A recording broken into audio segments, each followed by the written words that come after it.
blood on the bricks, and a little girl's scream. "You should have died in Fallujah, you worthless freak!" Then came the boot full force right into the old man's chest. It happened in the heart of El Paso, Texas, beneath a flickering streetlight near the corner of San Jacinto Plaza, where broken bottles litter the alley and cold wind cuts through even the thickest coat. But he had no coat, just a ragged blanket barely clinging to his fragile shoulders. He didn't scream, he didn't beg, he just curled up tighter as the two young men, drunk, cruel, and armed with nothing but fists and laughter, kept kicking. The kicks came without mercy, but he stayed silent. His face a map of old battle scars, and silence was now a canvas of fresh pain. "He's just some homeless freak," one of them muttered, lighting a cigarette like nothing happened. "Let him die already." And that's when it happened. A scream pierced the alley like thunder in winter. "Stop, please, stop. He's a good man." A girl's voice, small, raw, desperate. She couldn't have been more than 12. Thin arms, ripped sneakers, holding a cheap plastic flashlight that barely lit her own feet, but her eyes, those eyes burned like searchlights into the dark. For a moment, the thugs froze. Then one of them spat on the ground and muttered, "Stupid kid." They vanished into the night, their laughter fading with the wind. But what stayed was the silence. The heavy, awful silence of a man bleeding out under the dim light while a little girl knelt beside him shaking. Now tell me, this viewer, what kind of world lets a war hero rot in an alley only to be saved by a child who hadn't even been born when he served? Comment below. Would you have stepped in or walked away like everyone else did and stay with me, because what happened next changed not just one man's life but the soul of an entire city? Minutes later, sirens wailed. Police arrived with quick footsteps and clipped commands. They didn't look at the girl, didn't ask about the attackers. They pointed at the old man. "Is he the cause of disturbance? Sir, do you have any ID? Are you intoxicated?" The girl, still holding his hand, cried out, "No, he was just lying there." They were kicking him, but one officer brushed her aside with a scoff. "Ma'am, this area is known for vagrant conflict. We've seen this one before. He wasn't this one. He was Walter Briggs, but no one cared about that, not yet." One cop nudged the man's shoulder with a glove, barely noticing the child's tears lightly, but enough to make the girl flinch. "Can't move him without EMT. If he's got drugs on him, bag him." Then to his partner, "It's always the same. It's the same every night. We've seen him before. It wasn't a crime scene, it was routine." One of the medics finally arrived, a woman in her 30s with tired eyes and latex gloves. She leaned down and adjusted the man's head carefully. "He's got a head wound. Pulse is shallow. He needs trauma care, not detox." As they lifted him onto the stretcher, something fell from his chest pocket, a folded cloth the color of sand, marked with a fraying patch. The woman picked it up and unfolded it. Her hands stopped. On the cloth was a faded insignia: eagle, globe, anchor, ranger tab stitched crooked, and a small blood stain from some war long past.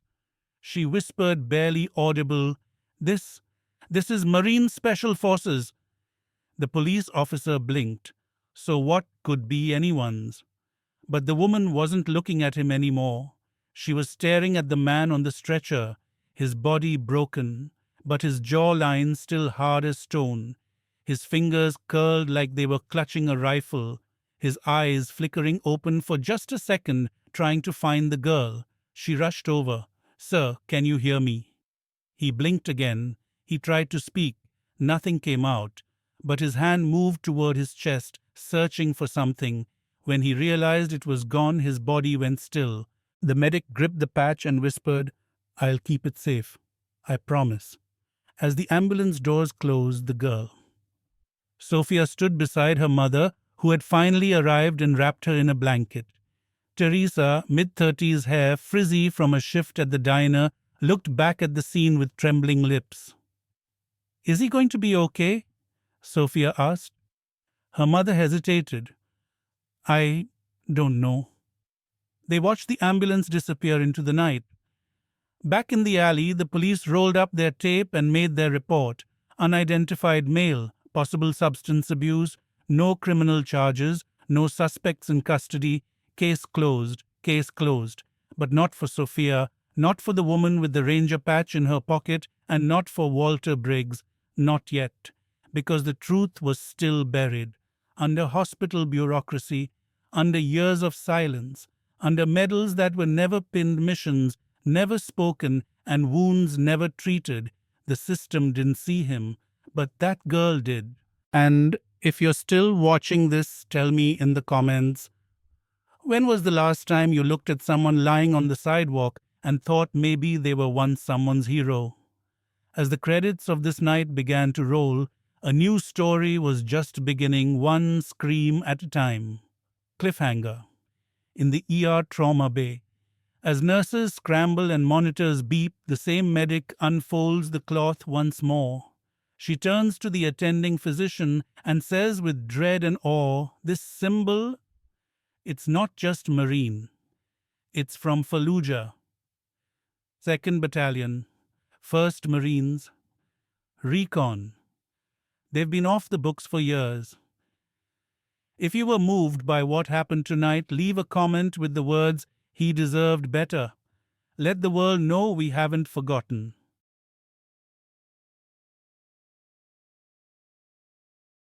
Identity in the shadows.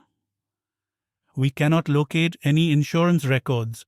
The hospital cannot admit him. That was the first sentence spoken by the administrator when Walter Briggs arrived at the emergency bay. Still unconscious, still bleeding, and still nameless in the eyes of the system that once sent him to war. The EMT who found the ranger patch tried to explain, tried to plead, but the nurse behind the counter didn't look up from her screen. No insurance, no admission. It's protocol. Let that sink in. A man who bled for his country is left in a hallway because his paperwork didn't bleed with him. Now, before we go deeper, ask yourself, should a war hero's life depend on a database? If you believe the answer is no, type honor first in the comments and subscribe so you never miss stories that reveal what others would rather hide. In the waiting area, Teresa Alvarez held her daughter Sophia tightly. Sophia's eyes never left the doors that led into the ER, her knuckles white around a crumpled tissue. She had never seen someone beaten like that before, never felt her scream shake the air like it did. And now she felt a different kind of pain, the kind that comes when the world shrugs its shoulders at someone dying. An hour passed, then 2, no updates. Sophia stood, walked to the triage counter, and whispered, "Can I see him?" The nurse didn't even look up. "You're not family?" "He doesn't have any," Sophia replied, voice cracking. "But maybe I can be the reason he makes it." In a flash of anger and sorrow, she turned away and made her decision. She slipped down the hallway through a door a janitor had left open and found his room cold, dimly lit tubes in his arms, his face barely recognizable. But on the small table next to his bed was the patch she'd seen earlier, and under his shirt collar something stuck out just barely. It was a wallet. Sophia hesitated, then pulled it out.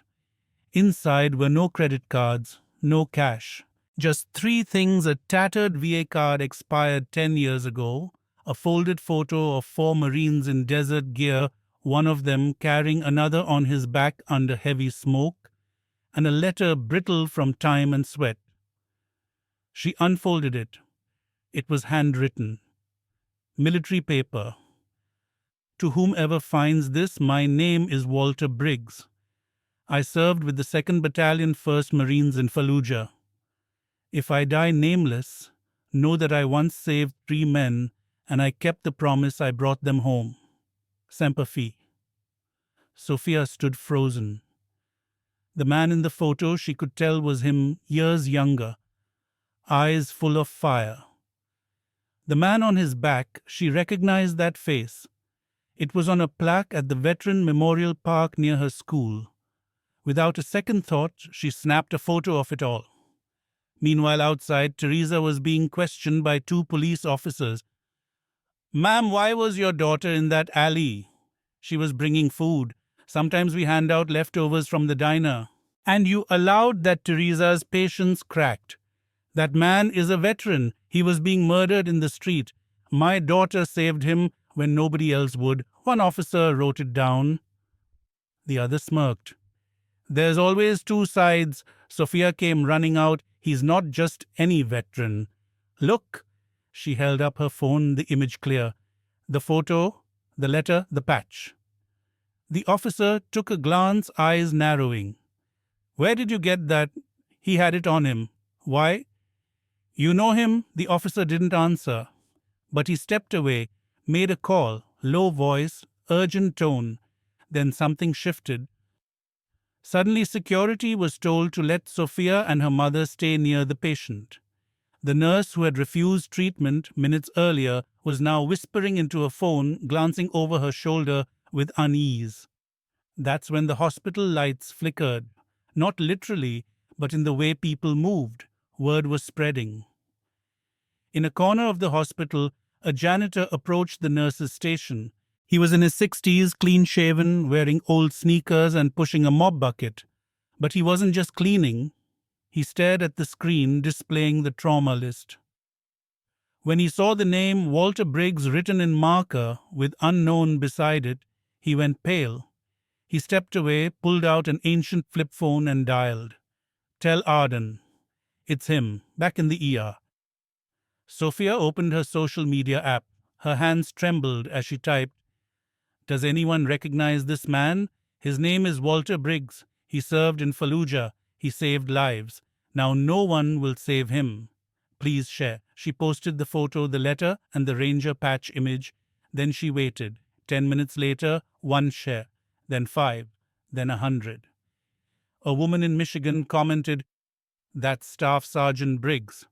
He pulled my husband from a burning Humvee. A man from North Carolina wrote he was MIA. We thought he died. Within an hour, the post had over 10,000 shares. Veteran forums picked it up.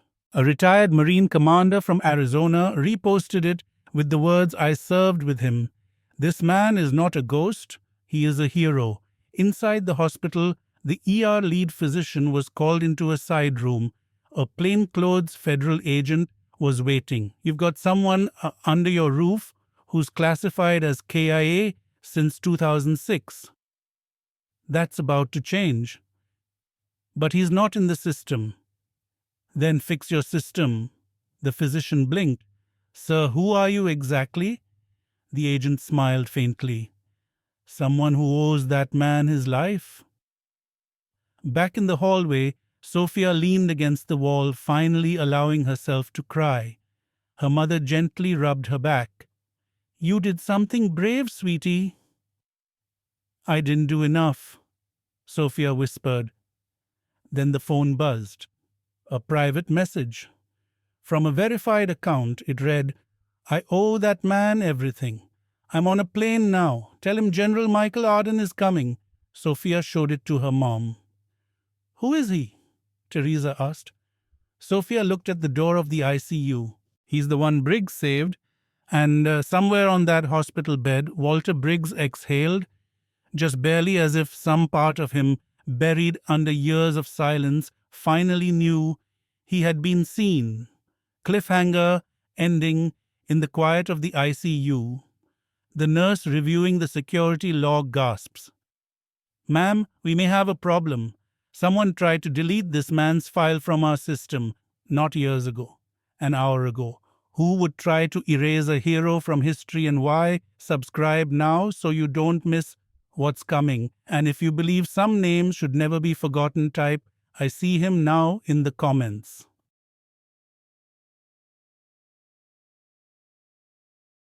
The man who came out of the shadows. Briggs, I owe that man my entire life. Those words weren't whispered. They were roared by a retired 3-star general standing in the middle of the ER booths, planted on tile like he was back on foreign soil. His name was Michael Arden, and his medals didn't speak louder than his eyes.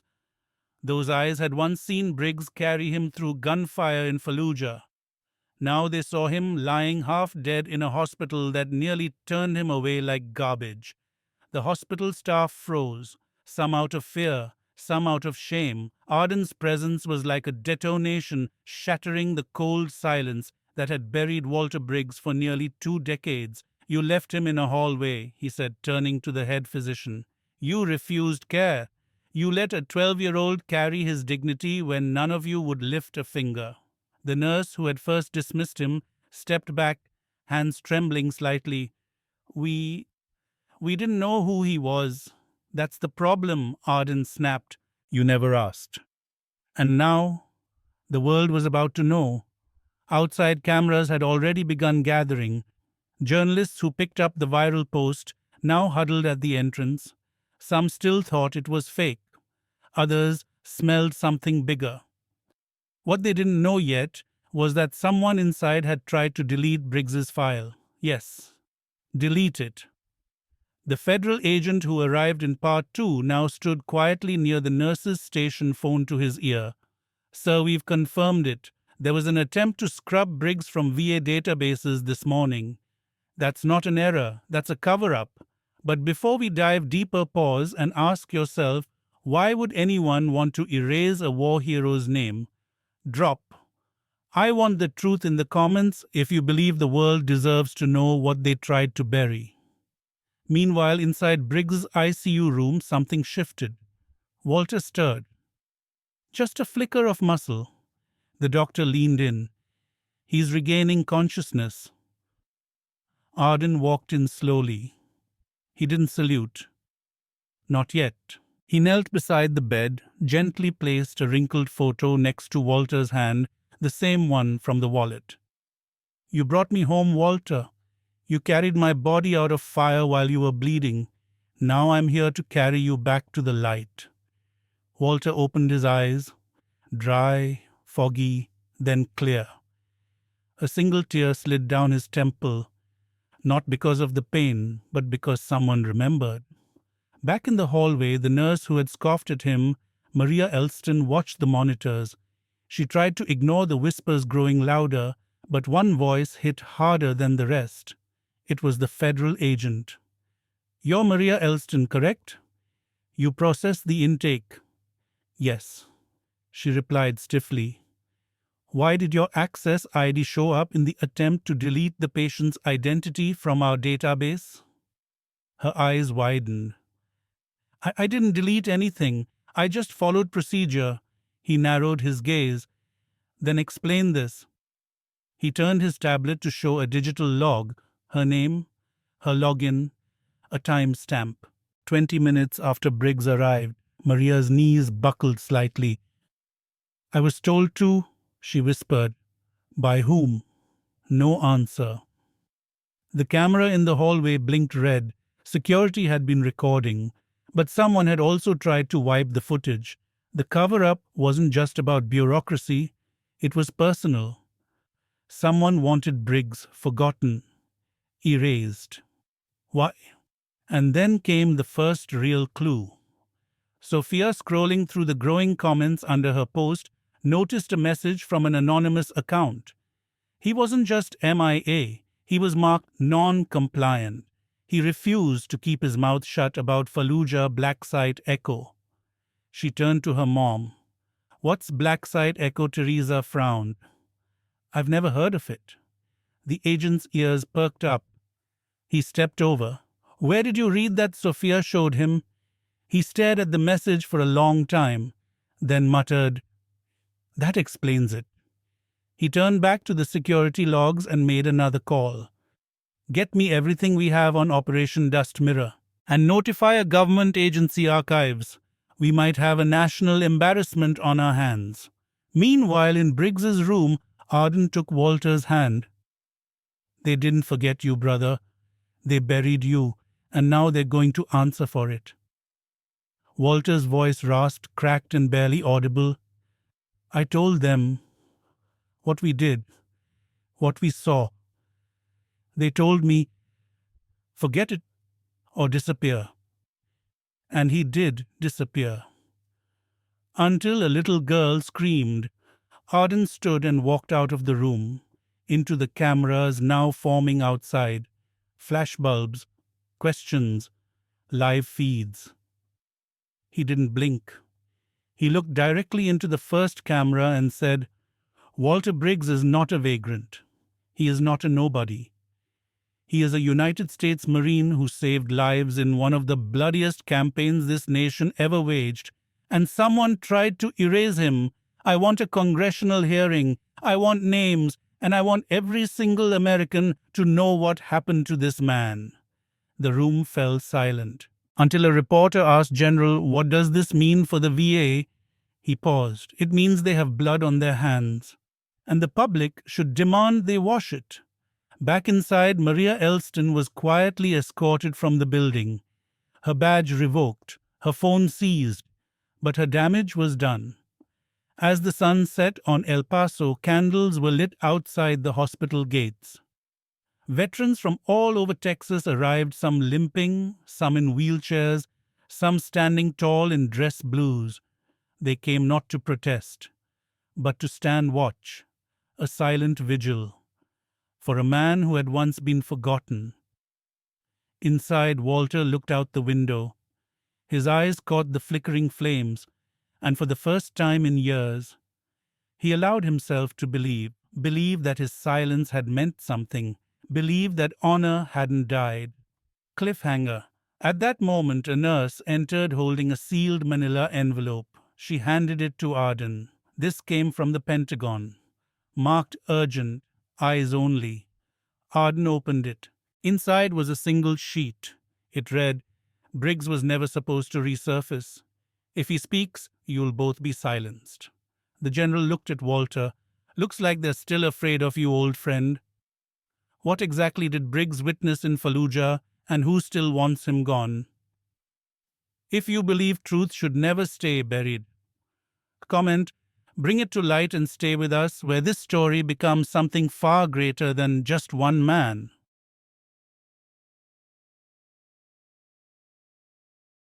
Honor called by name. A little girl screamed in the dark, and now the whole country must bow its head. The words echoed through the national morning news cycle as footage of General Michael Arden's press statement blazed across every screen. At the foot of the El Paso hospital, the crowd had doubled overnight. Veterans, reporters, families with folded flags. Candles burned through the dawn.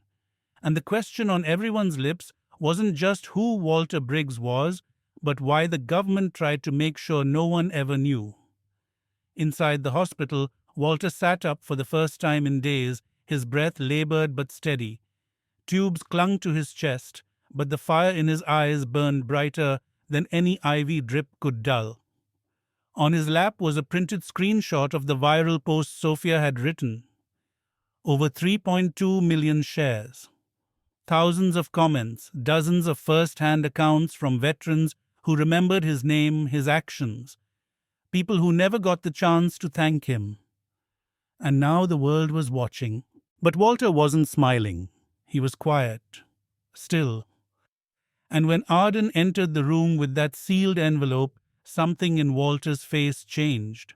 A shadow crossed it. Not fear, not even anger, but a weight like something sacred had just been disturbed. Someone doesn't want you to speak, Arden said, holding up the message.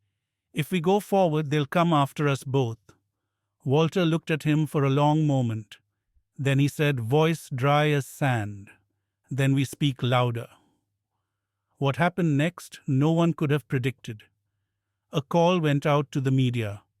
Not just to defend Briggs, but to reveal him. Arden didn't just organize a press conference. He called in every favor he had from the military, Congress, and even Hollywood. A live stream was arranged from the hospital chapel, transformed overnight into a war room of honor. Flags hung. Photos from Fallujah lined the walls. Sophia, in a clean dress, stood quietly with her mother beside her. She would speak first. I saw them kicking him like trash. But I saw his eyes. He wasn't afraid. He was remembering. She held up the ranger patch. He saved people. And we almost lost him because no one asked who he really was. The room was silent. Then Walter was wheeled in.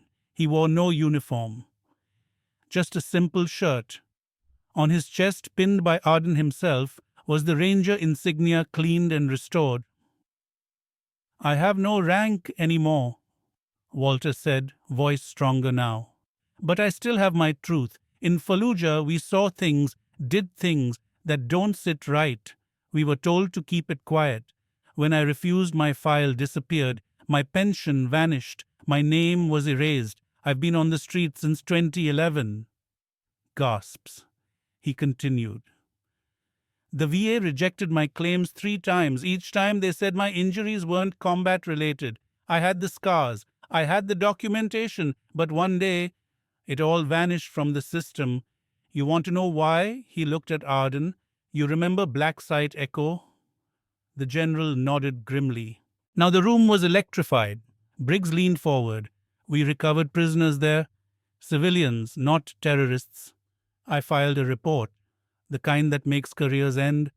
The next day I was gone. Reporters began scrambling to push the story. But Walter wasn't finished. I didn't come here to accuse anyone. I came here to remind you. When you erase a veteran's name, you erase a part of this country's soul.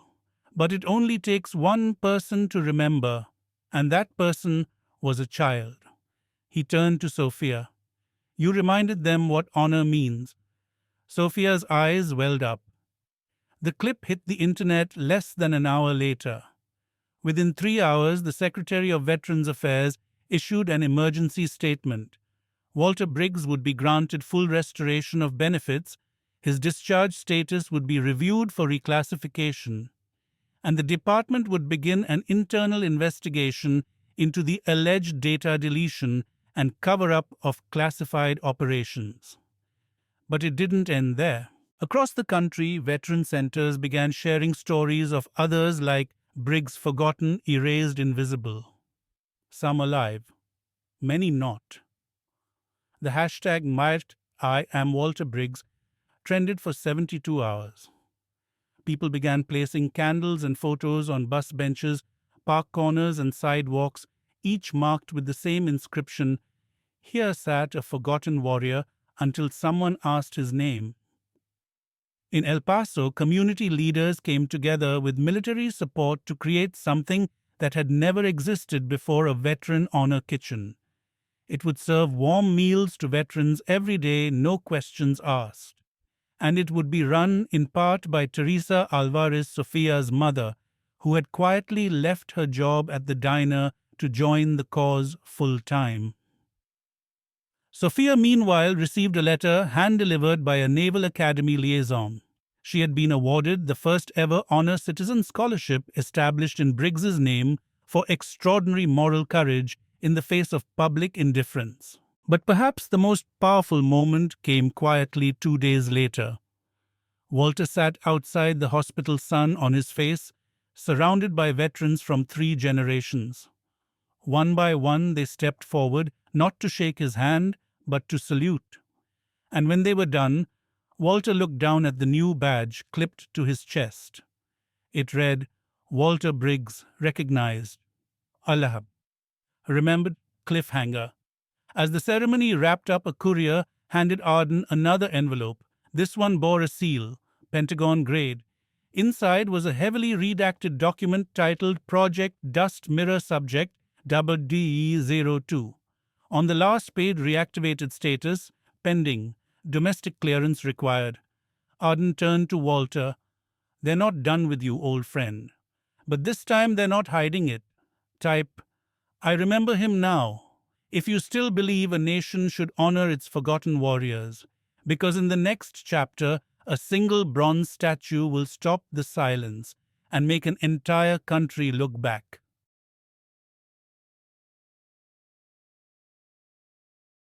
A bronze statue in the morning fog. They built a statue where his blood once soaked the bricks, At 6:14 a.m., the fog was still clinging to the streets of El Paso. Traffic hadn't yet filled the city. But at the corner of Mesa and Overland, where a homeless man was once beaten and left for dead hundreds, stood in silence old veterans in faded uniforms, children with miniature flags, mothers holding framed medals. And in the center of it all, a bronze figure stood tall. It was Walter Briggs. Cast in silent salute, his worn face immortalized not as a general, not as a politician, but as he was the night Sophia found him. Shoulders square, chest scarred, holding nothing but the crumpled ranger patch and a letter in his left hand. The inscription at the base read, "Here stood a forgotten warrior until a little girl reminded us what honor means." Sophia held his real hand now, the real Walter, in his wheelchair, wrapped in a black marine jacket they had dug out from a forgotten storage locker in Quantico. He hadn't said much that morning, but his tears had done the speaking. Not far away, a VA official stood quietly watching from behind the crowd. She hadn't been invited, but she came anyway, because the Senate hearing had exposed everything: the missing files, the redacted records, the illegal reclassification of Walter's discharge, the anonymous order to delete him from the system. The one who had signed it, former Deputy Director Elston, the same woman who once told the ER nurse to flag him unstable and let him sit.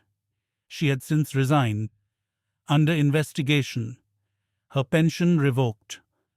But no one jeered her presence because Walter had refused it. "I don't want revenge," he told Arden. "I want them to learn what forgetting costs." And now the whole nation was watching that cost unfold. As the crowd parted, Sophia stepped up to the podium. Cameras blinked. Reporters readied their microphones. She didn't speak like a child. She spoke like someone who had seen a man nearly die, because too many people decided he didn't matter.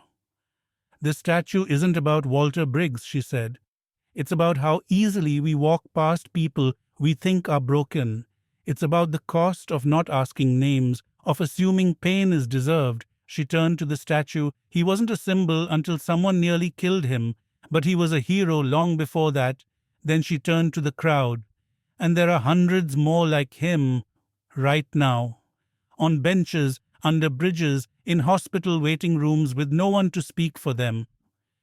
There was silence. Some cried, many did, and for the first time Walter raised his right hand, not to wave, but to salute. And every veteran present followed. A sea of hands, bent in age, stiff with injury, but lifted in unity. Across the country, every VA center live-streamed the ceremony. Civilians stood, school children watched in classrooms. Some placed coins or flowers beside the screens. But what no one saw was what happened 10 minutes after the ceremony ended. Back at the hospital, tucked under Walter's old cot, a janitor found a box. It contained one thing: a journal. Handwritten, labeled Dust Mirror, Fallujah Truth. It wasn't just personal notes. It was documentation, testimonies, maps, times, orders, proof. Walter had kept it all, for years, and never used it to hurt, only to remember. When asked later why he kept it hidden, he said simply, "Because someday someone would care," and that someone turned out to be a girl who screamed. So here's the question for you watching. Now, what would have happened if Sophia had walked away that night? What happens every day when we walk away? If the story moved you, leave a comment with the words, "I will not look away." Because every statue tells a story, and this quiet bronze figure in the morning fog doesn't just honor Walter Briggs. It asks us all to be better.